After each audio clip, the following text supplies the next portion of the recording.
Hello friends, কেমন আছেন সবাই? আশা করি সকলে খুব ভালো আছেন। আজ নিয়ে চলে এসেছি একটা নতুন ভিডিও। পুরো ভিডিওটা দেখুন, আই হোপ আপনাদেরকে খুব ভালো লাগবে।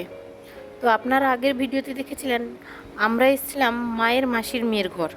তো ওখান থেকে হয়ে আমরা সকালবেলা ঘুম থেকে উঠে এখন আমরা চলে এসেছি মুম্বাইয়ের প্রাচীনতম এক স্টেশন, ভিটি স্টেশন বা ষষ্ঠী স্টেশন। মায়ের বোন যেখানে থাকে ওইটা হচ্ছে যজ্ঞেশ্বরী। আমরা ওখান থেকে হয়ে আন্ধ্রাতে এসেছি। আন্ধ্রা থেকে ট্রেন ধরে এখন চলে এসেছি আমরা ভিটি স্টেশনে। আমি আমার মা বাবাকে নিয়ে আন্ধ্রা থেকে ভিটি স্টেশনেই নিয়ে এসেছি। আর আমার হাজব্যান্ড আন্ধ্রা থেকে চলে গেছে পানভেল স্টেশনে। ওখানেই আমার দিদি জামাইবাবু আসবেন। তো ওখান থেকে ওদেরকে নিয়ে আমার হাজব্যান্ড এই ভিটি স্টেশনেই নামবে। তো স্টেশনে অনেকক্ষণ ধরেই ছিলাম, প্রায় 15-20 মিনিট মতো। তারপর দেখলাম ওদের আসতে অনেকটাই দেরি হচ্ছে, যার জন্য মা বাবা স্টেশনটা পুরোটাই ঘুরে দেখলো। ভিতরের দিকটাও যেমন সুন্দর আর বাইরের দিকটাও কোনো তুলনা নেই। আপনারা দেখলেই হয়তো বুঝতে পাচ্ছেন এটা হচ্ছে স্টেশনের বাইরের দিকটা। এদের আসতে দেরি হচ্ছে দেখে এখন আমি মা বাবাকে নিয়ে চলে যাচ্ছি তাজ হোটেল আর গেটওয়ে অফ ইন্ডিয়া, ওখানেই নিয়ে চলে এসেছি। তো এসে বাবা মাকে বসিয়েও দিয়েছি। আমরা ওয়েট করছি ওদের জন্য। ততক্ষণে সবাই একে একে বাথরুম যাচ্ছে আসছে, তারপর ঘুরেও দেখছি। আমার বাবার তাজ হোটেলে আসার খুবই ইচ্ছে ছিল। যাই হোক, শেষ অবধি তাজ হোটেলে একবার এসে বসেও পড়েছে সামনে। আর আমার ছেলেকে দেখুন, ও দিদুনকে নিয়ে গিয়ে একটা জুস নিয়ে এসছে, ওইটা বসে বসে খাচ্ছে। আমরা তো অনেকক্ষণ ধরে বসলাম। সকালবেলা ওই একটু চার শরবত করেছিল, ওইগুলো খেয়ে আমরা এসেছিলাম। প্রচণ্ড পরিমাণে খিদাও লাগছিল। আর যেই দিন আমরা গেছিলাম ওই দিন অনেক স্কুল থেকে বাচ্চাদের নিয়ে এসছে। এমন শরীরের অবস্থাগুলো হয়েছিল, তাই একটু বসে বসে মেকআপও করে নিলাম। বাবাই দিকে আবার চাউমিন বসে বসে খাচ্ছে। ওই দাদুর ঘর থেকে যে এসছিলাম, দাদুই প্যাক করে দিয়েছিল কিছু খাওয়ার। বাবাকে প্রচণ্ড পরিমাণে খিদা লাগছিল, তাই বসে খাচ্ছিল চাউমিন। এবার দিদি জামাইবাবুরাও এসে গেছে, তাই আমরা বসে বসে একটু খাবার খেয়ে নিচ্ছিলাম। দাদু অনেক খাবারই আমাদের প্যাক করে দিয়েছিল, রাইস, চিকেন। আমরা তাজ হোটেলের বাইরে বসেই ছোটোখাটো একটা পিকনিক করে নিলাম। খাবারগুলো তো নষ্ট হয়ে যাবে, তাই আমরা সকালে এমনিতে খিদাও পাচ্ছিল, বসে খেয়ে নিলাম এখানে খাবারগুলো। এখানে তো আমরা অনেকক্ষণ ধরে ঘুরলাম। ঘোরার পরে মোবাইলে যতই ফটো তুলি না কেন, ভাবলাম সবাই মিলে যখন এসেছি স্মৃতি হিসেবে একটা ফটো তোলাই যেতে পারে। তো সবাই মিলে একটা ফটো তুলে নিলাম। ওই ফটোই এখন বেরাচ্ছে, আপনারা দেখতে পাচ্ছেন। এক একটা ফটো 50 টাকা করে। তো আমরা এখানে দুটো ফটোই বের করছি 100 টাকা দিয়ে। দুটো ফটো বের করছি, ওইটা মাকেই দেওয়া হবে। আমরা এমনিতে উনি ফোনেও দেবেন, ওইগুলো আমরা ফোনে নিয়ে নেব। ফটোগুলো বেরিয়ে এলো একটা, আর একটা বেরাচ্ছে দেখুন। যেই দিন আমরা গেছিলাম কুয়াশা টাইপের ছিল, মানে পুরো দিকটা কেমন জানি ধোঁয়া ধোঁয়া লাগছিল। পিছনের ভিউটা পুরোটাই ধোঁয়াশা টাইপের এসছে। এই ক্যামেরাম্যান দাদার কথা তো ছাড়ুন, আমরা ফোনে যতগুলো ছবি তুলেছি কেমন জানি একটা ধোঁয়া ধোঁয়াশা টাইপের আসছে ওয়েদারের জন্য।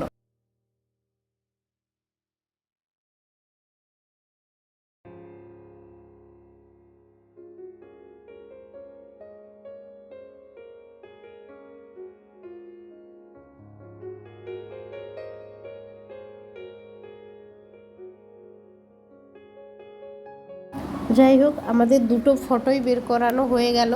এবার আমরা এখান থেকে একটা মারুতি বুক করে চলে গেছিলাম ম্যারিন ড্রাইভে। ম্যারিন ড্রাইভে আর ভিডিও নেওয়া হয়নি, দুটো ফটো শেয়ার করলাম আপনাদের সঙ্গে। ওখান থেকে হয়ে চলে এসেছিলাম হাজি আলিতে। হাজি আলিতে বসে আমাদের তখন টাইম হয়ে গেছিলো দুপুর প্রায় 1টা মতো হয়ে গেছিলো। আমরা পীর বাবা দর্শন করলাম, তারপরে ছাদের উপরে গিয়ে সমুদ্রের ভিউটা উপভোগ করলাম।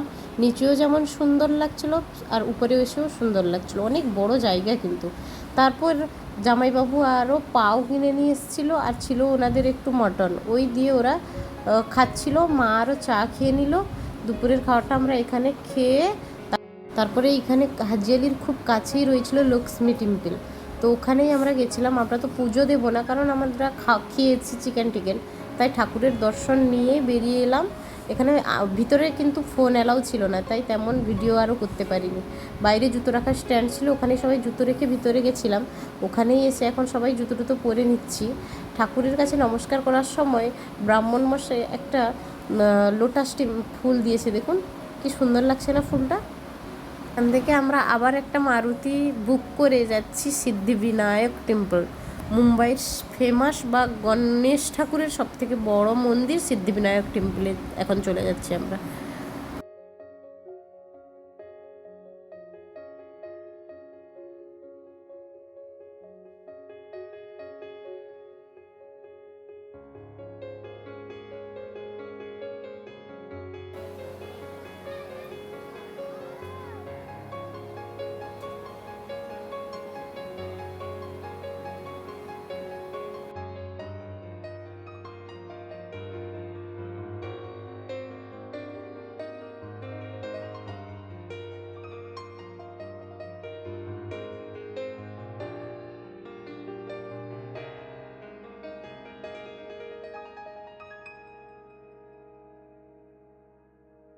তো সিদ্ধিবিনায়ক টেম্পলে এসে আমরা পুজো তো দিইনি, ঠাকুর দর্শন করে এখন বাইরের দিকে আসছি। প্রচণ্ড ভিড়ও ছিল ওই দিন।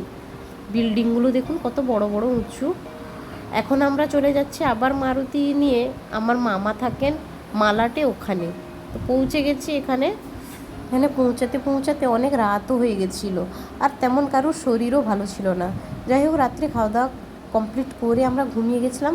এখন দেখুন সকাল হয়ে গেছে, ঘুম থেকে উঠেও পড়েছি। আমরা যে ঘুমিয়েছি এই ঘরটা আমার মামার নিজস্বই ঘর, মালাটে ঘরটা। এই দেখুন মামার মেয়ে কেমন বাথরুমের বালতির ভিতরে বসে আছে, বোনকে দেখেছেন তো। এদিকে মামি, আমরা ঘুমিয়েছিলাম, ওই সব জিনিসপত্র গুছানোই ব্যস্ত। ঘরটা দেখালাম এক ঝলক। মামার তো ওই একটা ঘর দেখিয়েছিলাম, আর এটা হচ্ছে মামার কারখানার ঘর।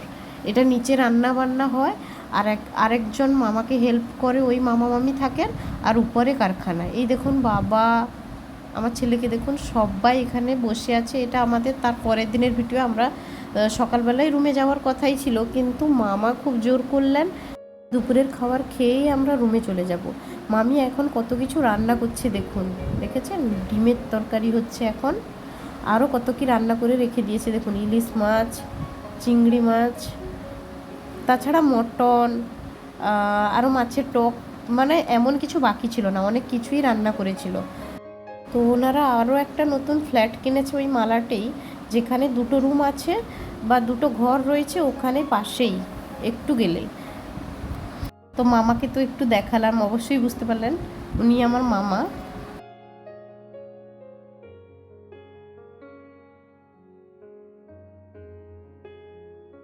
যাই হোক, এখন দুপুরবেলা বসে পড়েছি। মামি অনেক কিছুই রান্না করেছিল। পেট তো প্রচণ্ড পরিমাণে খারাপ, মাছ থেকে শুরু করে ডিম থেকে শুরু করে হেন কিছু বাকি ছিল না, তাই এক একটা পদ চলেই আসছিল। তো খাওয়ার পরে এখন ছাদের উপরে চলে এসেছি আর কারখানাটা একটু ঘুরে দেখবো বলে। এদিকে ছিল মামার অফিস ঘর, আর এই যে কারখানায় সবাই বসে কাজ করছে। এই যে আমার মামা দীর্ঘ কয়েক বছর ধরেই মুম্বাইতে রয়েছে, আর এই কাজগুলো করছে। এগুলো দেখতে পাচ্ছেন নিশ্চয়ই, রকম রকম কত সুন্দর সুন্দর স্টোনের কাজ দেখুন। এগুলো কিন্তু স্টোনের বহুত সূক্ষ্মই কাজ, অনেক কষ্টের কাজ। কিন্তু দেখুন অনেকগুলো হার আমি চয়েস করছি রুমে নিয়ে যাব বলে। মামা তো গেলেন এখন স্কুলে, বোনকে আনতে, ছুটি হয়ে যাওয়ার টাইম হয়ে গেছে। আরেকজন মামা দেখুন, ওই যে আমাদেরকে হারগুলো বেছে বেছে দেখাচ্ছেন। ওনার স্বভাব তো তুলনাই নেই। প্রথম দেখা হয়েছে, কিন্তু সত্যি কথা বলতে কি ওনার স্বভাবের কোনো তুলনাই নেই। উনি অনেক হার বার সব খুলে খুলেই দেখাচ্ছে। আমার সঙ্গে সঙ্গে আমার ছেলে বা রাজদীপ টাজদীপ সবাই মিলে বসে পড়েছে হার টারগুলো বাছার জন্য। এইদিকে দেখেছেন কারখানাটা, আপনাদেরকে দেখাচ্ছি। কত ছেলে দেখুন বসে বসে কাজ করছে। আগে অনেক ছেলেই ছিল, এখন কমে গেছে।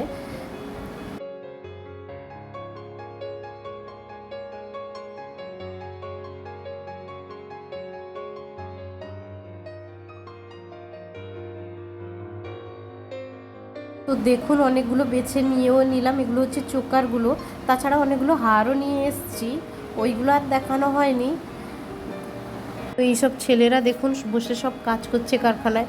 এনারা কেউ কাঁথি, কেউ হেঁড়িয়া, বাজকুল সাইটের সব ছেলেগুলো। তো এরা মামাদের ঘরেই খায়, থাকা খাওয়া মামা ফ্রি। এখনও তো তেমন দেখাই হয়েছিল না এইসব স্টোনের যে আমরা হার আরও করি, কীরকম কাজ করা হয়। দেখুন বসে কত সূক্ষ্ম সূক্ষ্ম কাজ করছে। তো এখানে স্টোনের সে হার কানের সব কিছুই হয়, কিন্তু পালিশ হয় অন্য জায়গায়। তো ওই পালিশ যেখানে হয় ওখান থেকেই মামা গিয়ে অনেকগুলো হার আরও নিয়ে এসেছিলো। তারপর ওখান থেকে তো আমরা চলে এসেছিলাম। তারপরে তো প্রচণ্ড পরিমাণে দুর্বল লাগছিলো, সন্ধ্যাও হয়ে গেছিলো, তাই আর ভিডিও নেওয়া হয়নি। এটা ছিল তার পরের দিনের ভিডিও। আমরা গেছিলাম বাজারে, ওখান থেকে অনেক শাড়ি, মানে এই 3টে শাড়ি দেখছেন, 3 মনেরই শাড়ি নিলাম। মায়ের একটা শাড়ি আর কত ব্যাগপত্র দেখুন, আপনাদেরকে দেখাচ্ছি। এই এত কাপড় চোপড় সব যাবে ওনাদের। রুমটার আমার অবস্থা দেখেছেন। যাই হোক, এইটা ছিল যেদিনকে দিদি আরও ঘর চলে যাবে তার আগের দিনেরই ভিডিও। দিদি ব্যাগ প্যাকিং করতে ব্যস্ত, আর আমাদের 4 জনের শাড়ি দেখুন, আর কত কাপড় ওনাদের দেখুন। যাই হোক, এদিকে দেখুন কত জিনিসপত্র দিদিদের এসছে। এদিকে মা কিছু একটা করছে আমার ছেলেকে খাওয়ানোর জন্য। কিচেনের অবস্থা খুব খারাপ। যাই হোক, ভিডিওটা তাহলে এখানেই শেষ করলাম। সবাই ভালো থাকবেন, সুস্থ থাকবেন, দেখা হবে পরের একটি ব্লগে। বাই।